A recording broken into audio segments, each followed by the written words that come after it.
So change has already happened. And the question is, what are we going to do about it? You also have to ask the question, all right, office buildings have lost value, certainly below what a lot of people have paid for it. What do I do about that? Or people are not selling at all. And the gap between what I'm willing to pay for something and what someone's willing to sell, that's not closing as much as we need it to. And certainly the banks have no incentive to push that at this point. So we're in a point where maybe something's happening, maybe something isn't. And then I add on top of that a final question, which keeps coming back to me over and over again, which is how much is climate change going to cost us? You are listening to the AFIRE podcast, real estate, technology, cross-border investing, and the opportunities of a changing world. Let's start a conversation now. So big questions, not a lot of answers, but certainly something to wrestle with. And here we are at the halfway point in 2024. It is May 24th, and I'm sitting down on the virtual internet machine here with the esteemed Mary Ludgin of Heitman. Now, she's currently the senior advisor for investment research. She was the head of investment research before she kind of moved into a different role, and also the global investment committee member for Heitman. And for many people in the real estate community, we know Mary as one of the best, most insightful commentators on where we are in the industry. She's certainly been a leader in terms of talking about things like how much will climate risk cost us, along with ULI with their wonderful studies on that subject matter. So I'm particularly glad to be able to sit down here at this point of confusion where I don't have answers. No one has answers to these questions or definitive answers to these questions that are really impacting us right now. So I'm hoping that over the next 30 minutes or so, Mary will answer all the questions for us and we will know what to do. So thank you, Mary, for joining me on the AFIRE podcast. That's a fine backdrop. Well, there you go. No pressure or anything like that. But I would love to hear, what do you think? I mean, I feel like at the beginning of this year, it was pretty much the same as the beginning of the year before, except the interest rates were higher. And now we're a few months later, and I think people have kind of adjusted to a few ideas. Inflation, it's here, it's not here. Interest rates, longer, not longer. It's still not resolved, but it feels like some things are happening. And I keep coming back to the fact that the Dow is once again in record territory. So some things may be working, some things may be delusional. I don't know what. What do you think, Mary? We're still playing the waiting game in real estate. So Dow aside, in real estate, we were hoping that this would be the year when higher for longer gave way to some new regime, somewhat lower. Right. And then inflation stayed stubbornly high, enough so that the Fed, at least, could not contemplate. We thought perhaps there'd be 3 interest rate cuts by this point. Now, mind you, starting from 5.25, that's not going to make a giant difference, but directionally, it would have said to the industry, one of the critical elements of how you do a real estate investment often has been with debt. And our pricing is pegged off of where the 10-year treasury is, for example. Well, they're both high still. And so that resolution that we were hoping for has not occurred. And then meanwhile, there are concerns articulated by Jamie Dimon most recently that recession risk is out there. Most economists are not in that camp, but we're looking at things like the rate of job creation, it's come down. And that's reflective of the challenges for those sectors that are sensitive to interest rates, where there have been layoffs. So that can affect the amount of income that a property is generating. So all this comes together, and it's easier for investors to stay on the sidelines rather than moving in a big way. And lots of firms had hoped that this was the year when we could move back in a big way. And yet I'm reflecting on years past where changes in market sentiment have occurred. And it feels like it occurs when we come back from summer break. Like, the first half of the year and the second half of the year have almost no relationship to each other. At least it feels that way sometimes. Yes. Because it's almost like we've had a moment, a few bankers went to the Hamptons, they've come back and suddenly everything's changed. It sounds to me right now like some of the signaling from the Fed and some of the economists are still somewhat optimistic about a second half rate cut or a couple of rate cuts. And given that, that may be part of where the optimism is coming from. Maybe the Dow is being, that's the sentiment that's there. But again, we keep coming back to, we've got a lot of stuff to clear through. We've got a lot of, even if you have an interest rate drop, I'm still seeing a lot of empty office buildings. Oh, yeah. It reminds me of an old movie from the 90s. I see dead people here. I mean, I think there's a little bit of that feeling. I don't know how much of that is real yet. We tend to over dramatize a lot of things, but how do you think, all right, so if we see some movement, if we see the second half dramatically different from the first half, which is not unrealistic to expect could happen. Yes. How is this going to play out with office? Well, let's start with the fact that the Fed's only got so much time to act. Otherwise, the perception of the Fed acting in a political way would be a problem. So the Fed has only a couple of months in which the rate change could happen. Most people are saying September.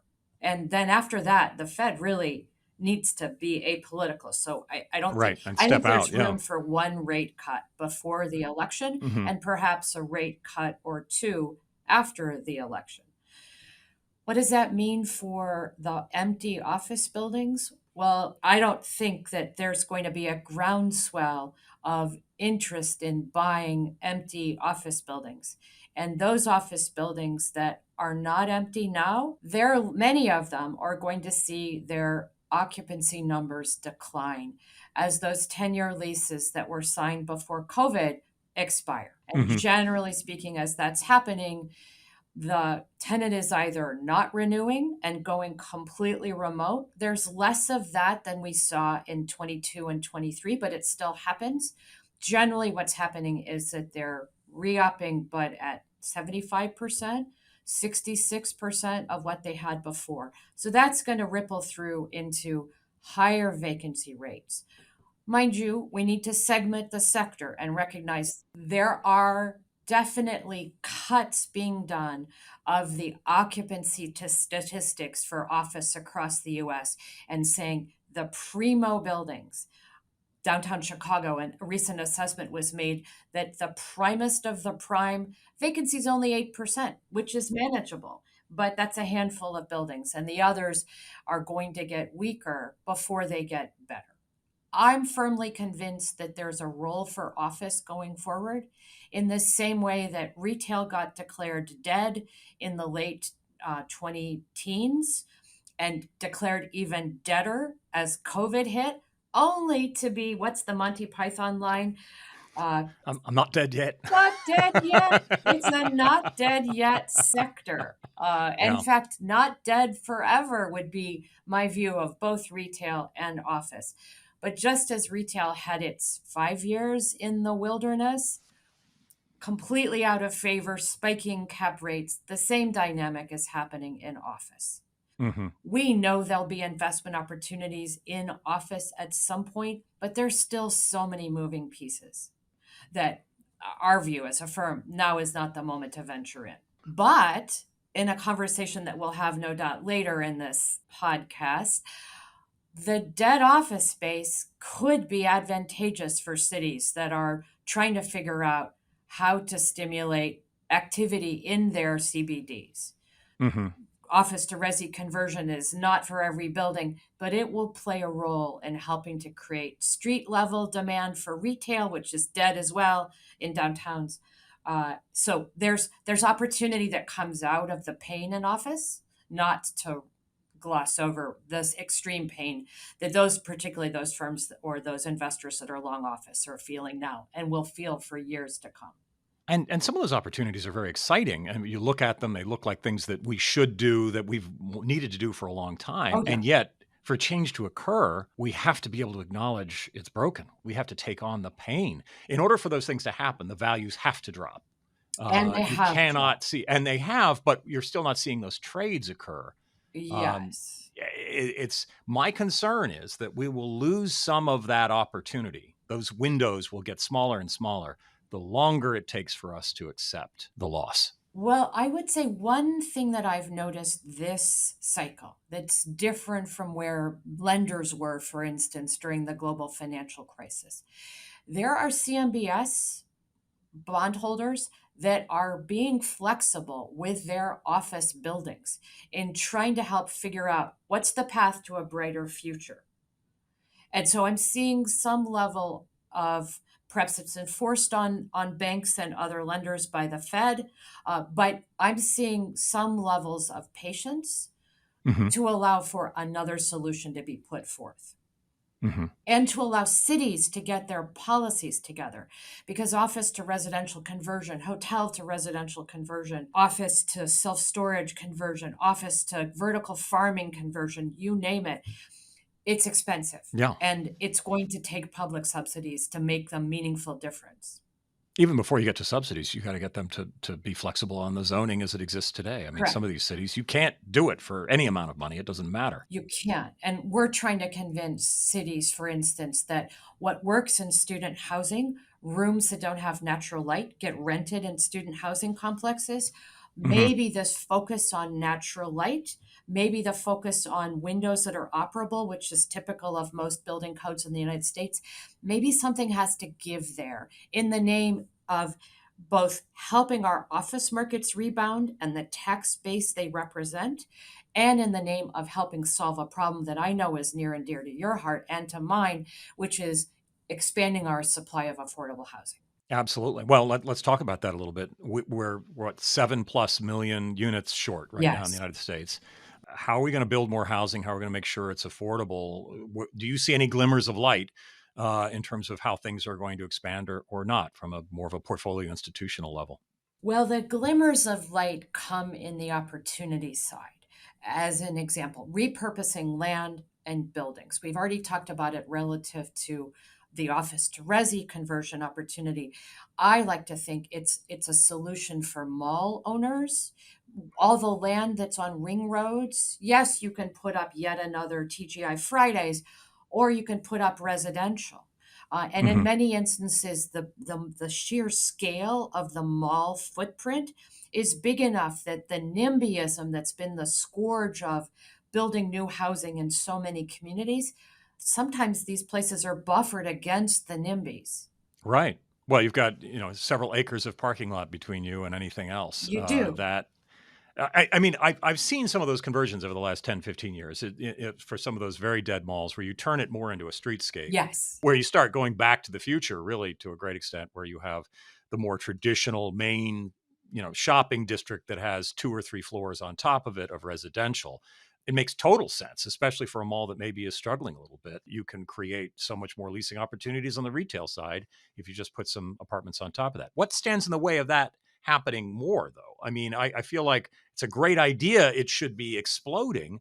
What's standing in the way? In some instances, you have city planners that are pining for the fjords. Is this a Monty Python day? I guess it It must is. be. So you have city planners that have budgets that are structured around sales tax revenue. Right. If you're putting an apartment in place of the dead anchor, the composition of property tax revenue or total tax revenue that's coming has shifted. And so there's Hmm. some reluctance and there's some denial. By no Hmm. means all, but we run into it. You also Right. get community opposition. We took over a property that had a dead, this was a grocery anchored center that had a dead grocer, and all of the available grocers were already in place within the trade area, so unlikely going to be rectified. We proposed 2 stories of senior housing. The neighborhood came back and said, too dense. Oh, come on, 2 stories? 2 stories. So, Oh my Gunnar, I goodness. don't know how we fix NIMBYism, but NIMBYism is it's a huge problem in the United States. And I think that gets to another element, which is the zoning code. Yeah. Our zoning codes, particularly in suburban settings, but even in lots of city settings, in the lower density part, single family zoning prevails. And it's a problem. It's a problem as a population ages, and we have women aging in place in suburban communities where their taxes are going up because the infrastructure needs to get rebuilt and they're not walkable to their services. So that's not a model that fits with what society's becoming, both in the US and elsewhere in the globe. So you got to figure that out. Hmm. Well, I mean, NIMBYism to me seems like just the supreme example of cognitive dissonance. You have the general population absolutely wants to have urban amenities. And by urban amenities, I mean places you can walk to. Yes. I'm not talking about being in downtown Manhattan. It's all about having services and having, a nice place to go, a good coffee shop, medical care nearby, schools nearby. All those things are actually urban amenities. And they're very, very expensive to provide in a undense environment, Yes, in a for sure. traditional suburban environment. And the reality is the money just isn't there for that. And if we're talking about affordability, we need to be talking about density. And if we're talking about affordability, I'm not just talking about people that are at the lowest end of the economic scale. Housing is becoming unaffordable for everyone now Yes. Yes. because we're insisting on a quarter acre per home, which is insane. And there's also this weird cognitive dissonance that people have where they go, oh, you're going to create density. And suddenly my nice neighborhood, my nice community is going to look like Manhattan. There is so much room between where they are and where Manhattan is. Well And, said. and that's 200 years of development there. Well I said. think you're safe. And to your point, 2 stories of senior housing. Oh, my goodness. That is not density. That's just the beginnings of, well, I'm sorry, civilization. So, I mean, to a certain extent, we've been living for the last 75 years, especially in the United States, this kind of delusion of kind of a Jane Austen level view of what life should be, little realizing that in order to live that life in the English countryside in the 19th century, you had to be a slave trader, or you just had to have incredible wealth to make that Yes. a worthwhile lifestyle. You and I don't have that level of wealth. Very few people do, unless they run, a .com of some kind. But I think it's a delusion we've got to get past. We do. We have to understand that density is awesome. And it's awesome for all the things that you're trying to get, whether you live in a small suburban community or you live in a city. It doesn't matter. We need that density. Yes, and I think there needs to be a focus on the collective good as Yeah, opposed to the individual good. right, One other right. thing I would add in the affordable housing conversation comes out when you look at what it costs to deliver a market rate unit in a multifamily building with some density. Let's call it 400,000 a unit, Yeah. where cities have affordable housing requirements that are layered onto the market rate developers. Those units are coming in at 600,000, 700,000. That's absurd. And Yeah. that relates to levels of review that Hmm. add to the timeline, and time is money in any real estate development. So Hmm. that's another thing that needs to be looked at. As a person that believes that some of the regulations we put in place are for good reasons, Yeah. it hurts me to say this, but as our building codes, I read something recently that said the New York City original building code, 13 pages. The current one, 500 plus pages. Rough numbers, right?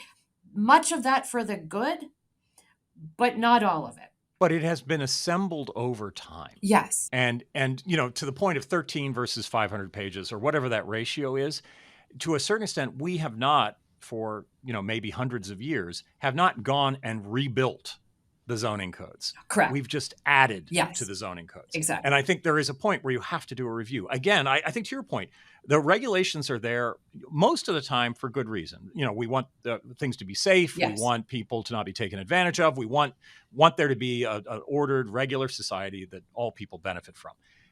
At 500 plus pages, it's not doing that, Yeah. despite its intentions. Yes. And there is this, I agree with you. I think regulations are there for good reason, but if they sprawl, then you're not actually going to be able to regulate. You're not getting the good. You're just creating cost at that point. Absolutely. And then the final thing I would say is it's a multi-pronged solution that we need to work on. We need to look at Yeah. other communities around the globe where people are housed. Singapore is an example. It makes me jealous of a state plan, right? Yeah. Because they've housed their people in a way that I'm shamed to say so many developed countries have not. The Yeah. other thing is that there are ways to insert modest density that could be valuable. Accessory dwelling units, the granny flat. It Yeah. suits all sorts of dynamics, including the aging of the baby boom. Many of whom would love to live with their children, but maybe not. Maybe in the backyard, not in the Right. home. And so there have been pilots. Chicago has just approved pilot projects for accessory dwelling units, which could be a basement or a garret apartment created where there isn't one today, or it could be ground up construction in the backyard for assets that have a large enough backyard. We just built one, my husband and I. Oh, wonderful. Yeah, I'm not renting it out anytime soon, but it will become part of the affordable housing, relatively speaking, within a place that is landlocked, which is my Right. community. So we got Right. to look at multiple ways of solving this crisis that is. It's Oh, everyone's crisis, and right. we need to do this particularly in places that are transit served as part of a broader goal of reducing our carbon footprint. Which makes total sense. And I love how California is embracing that, it Yeah. seems as well. I think those are smart, and they're things that don't necessarily cost the government coffers in order to create more affordable housing. That's something that happens using the market and using individuals' best interests as they go forward on that. I hope that the state of New York starts learning from that. I look at Long Island and I go, what a missed opportunity. You have basically no one can afford to live there anymore. And, it just does not make any sense. And you've got that mass transit already in place.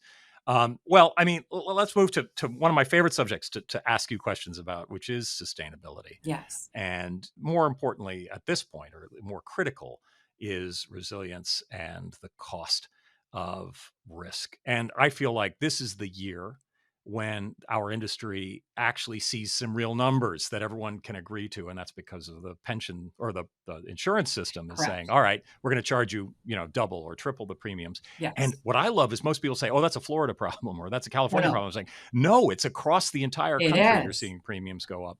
So, I mean, as you're thinking about it, and you've done the studies on this in terms of where are we, how far away are we from understanding at this point what the real cost is, and what do we have to do?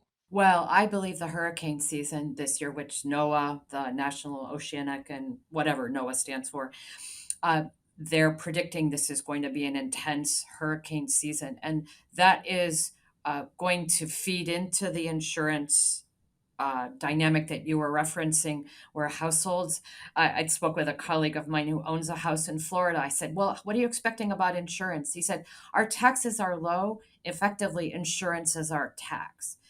So building owners across the country are going to see the need to do sensitivities to what if my insurance cost is quadruple? What if insurance is not available? They're needing to do that. And it's finally, we've long thought that insurance would be the vector of transmission to make all property owners understand the role of climate change and its implications for value, both to the good and to the bad. This will be the year where that's driven home. I'm completely with you and assuming that that is going to happen this year. Do you think that's impacting investment committee decisions at this point? Admittedly, we're not doing a lot of deals, but is that changing? I mean, you still see Southern Florida doing well as a Sure. market on a relative basis to other markets. Is it demonstratively changing now, or do you think this is something that we're looking ahead to 25, 26, 27 in terms of where we're going to start seeing that? There are some investors that are redlining areas and saying life's too short. I just don't want to deal with it. And by the way, I just saw a reference to the sweat belt, reference to the Sunbelt in the United States. I thought it was particularly fine as somebody from a frost belt state. How about the other part of the country have somewhat of a negative Right. label as opposed to the negative label we have in the frost belt?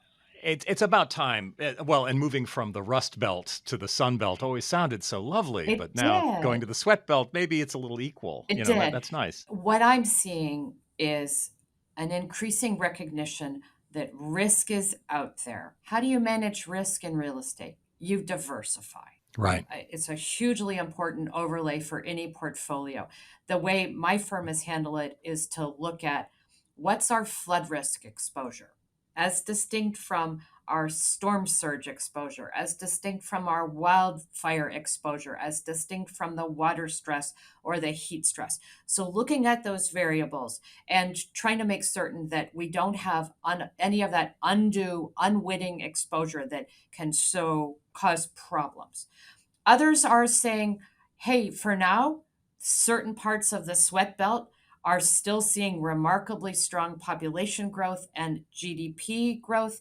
And we want to take advantage of that. So they're a little more focused on, we're going to do short-term investments. Oh, it's not going to be a problem for us.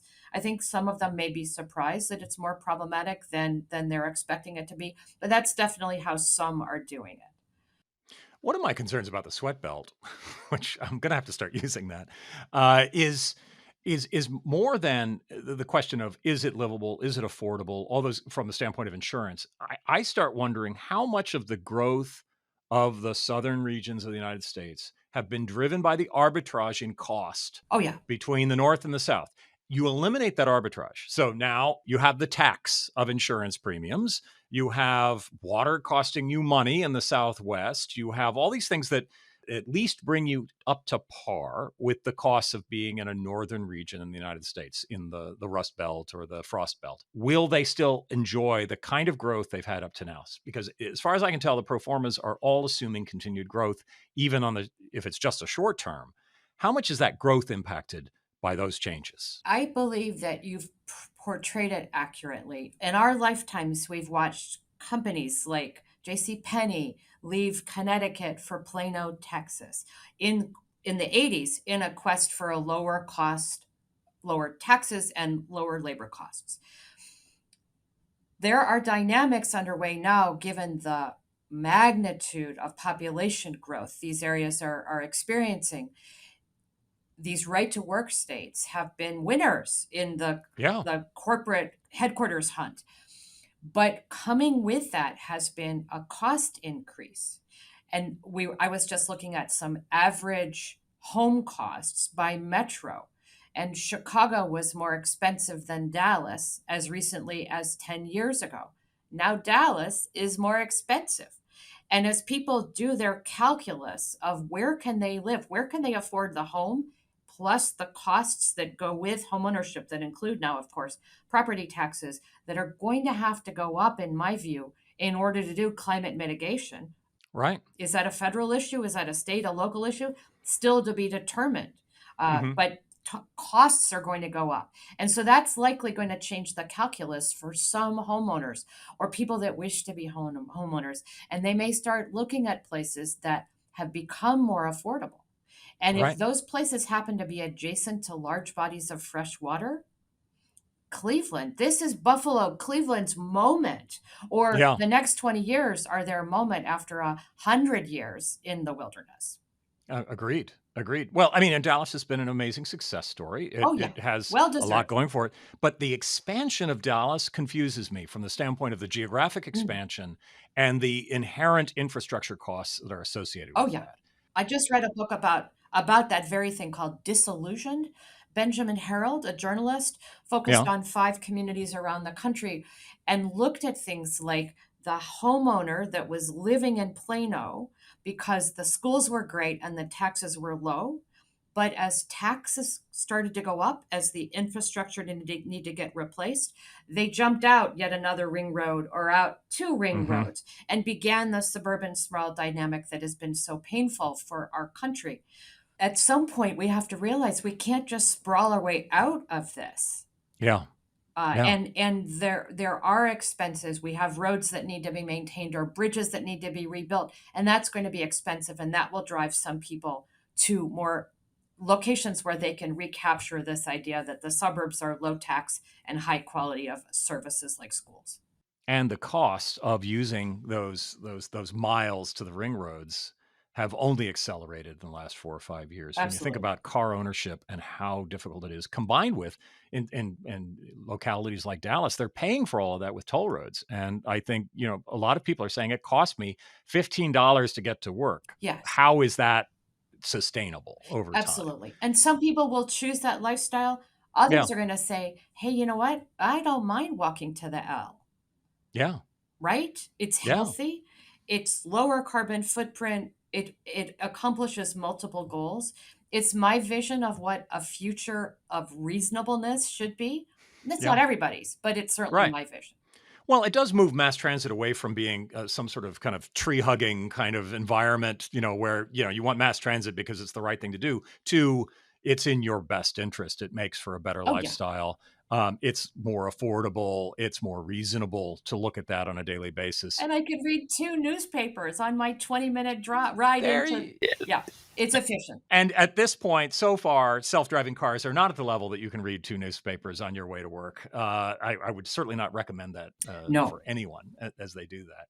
Well, okay, so back to the idea of, all right, we're at the halfway point. So, all right, the first half of 24 is mostly done at this Yes. point.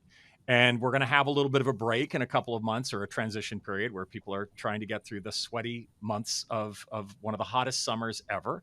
And then we come back in September. So what are you looking at to tell you what's going to happen? Sure. I'm not going to ask you to predict what's going to happen in the third and fourth quarter. That's a mean Right. thing to do for anybody. But what are the areas, the trends, the data that you are concerned about or watching that you think will surprise us, will change the dynamics, will not change the dynamics? I mean, all last year we were expecting for something to happen. It didn't. Yes. And we were expecting something big to happen even in the first half of this year. It didn't. So how are you thinking about the second half? Well, we got a couple of elections coming up that are pertinent. Mm-hmm. So the Rishi Sunak has just called an election in the UK. That's meaningful. And of course, we have the US presidential election in November. So looking at that, because the policy differences, at least in the US, are quite stark, and it could be a major change in the UK where Sunak's party voted out of office. So looking at the politics, looking at geopolitics, could we have a resolution in the Middle East in the next 6 months? I'd vote for that. How about you? Yeah, absolutely. That would be marvelous. We tend to also, we're obviously looking at the high frequency indicators. And as data come out about population growth, we're still trying to figure out what COVID has meant, what changes occurred during COVID that are going to be lasting, and what were just for then, but not forever.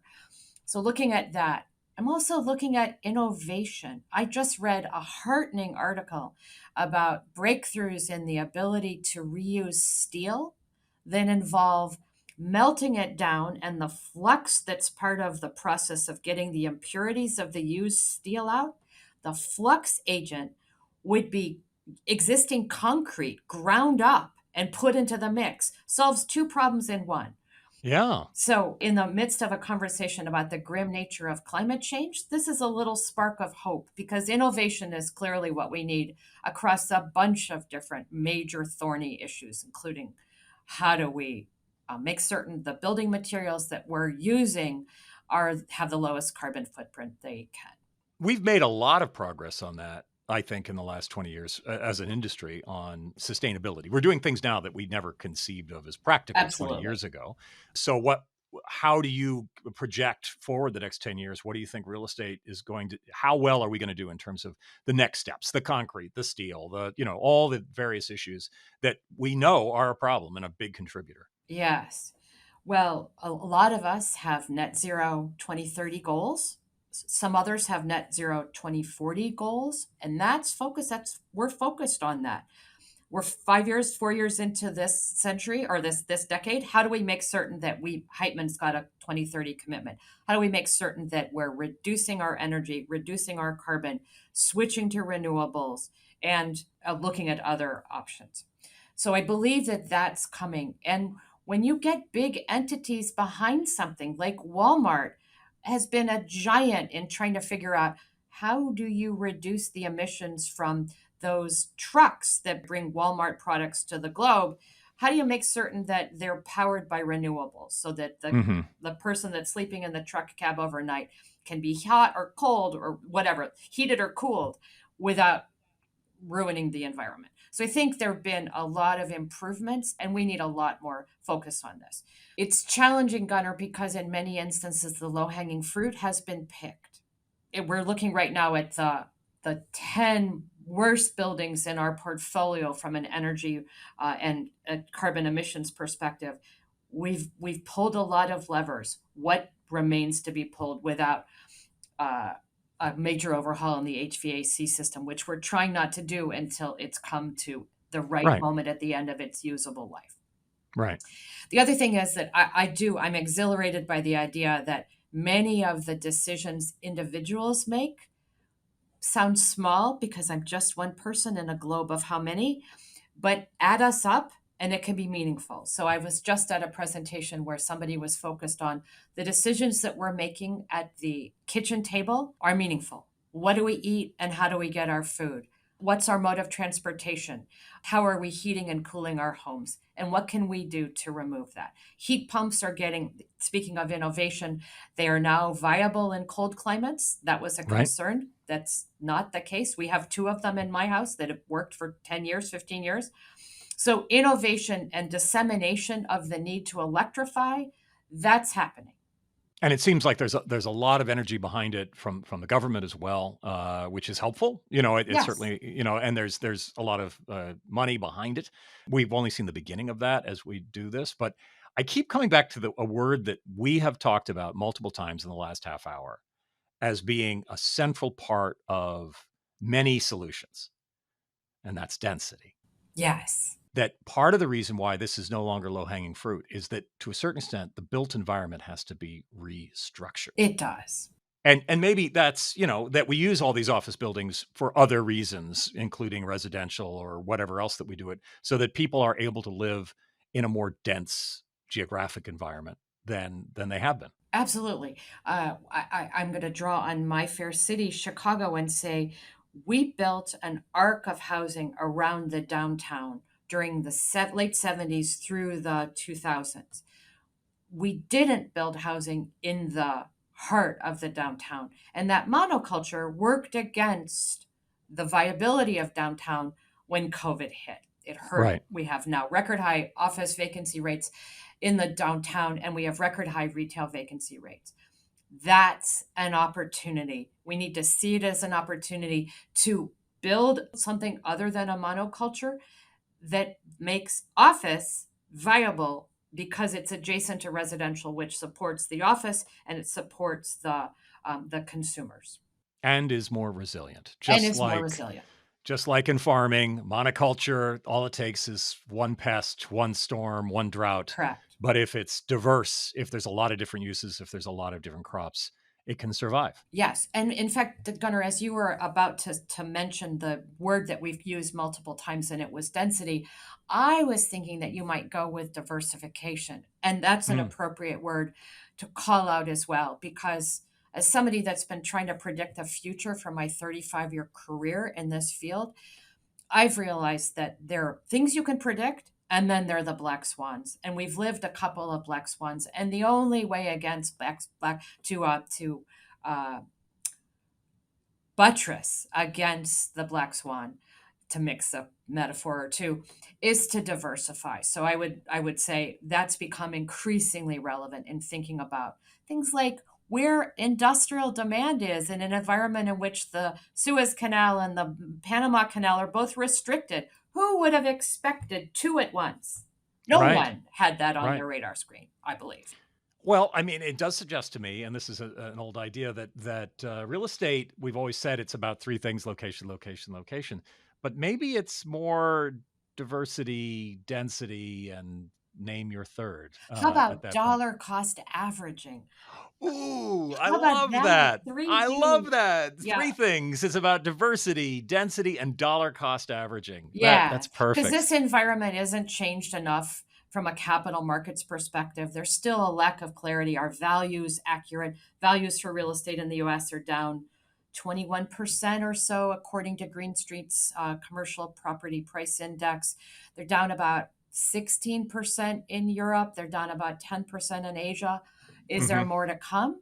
Well, if you're worried there's more to come, but you still want to get going, think about dollar cost averaging. Interesting. What is the one thing that you feel people don't understand and they need to? What is it that people are missing? That you've already mentioned a few things here, but is there anything else that you think people should pay more attention to in this business? I'm going to go back with it. I'm going to repeat myself and say, diversify everything. You may think you've diversified by having a mix of property types and locations. Time to think about more property types. What I've lived through is this expansion of what's considered to be institutional quality property types. Would storage cause blood to drain from the faces of those we were referencing and thinking it was a core property type? Well, that's an old argument. Storage has been recognized as a core property type. Does it have some vagaries that relate to the amount of supply and demand? Of course it does. Nonetheless, it has pretty stable cash flows. So thinking about what levers can you pull? You can try to think about ways to diversify that you aren't yet doing. More property types, more breadth of locations, more recognition that you need to diversify against climate change. Time to be thinking about some of those places that have access to water. Water is going to be the battleground of the next decade, as will power.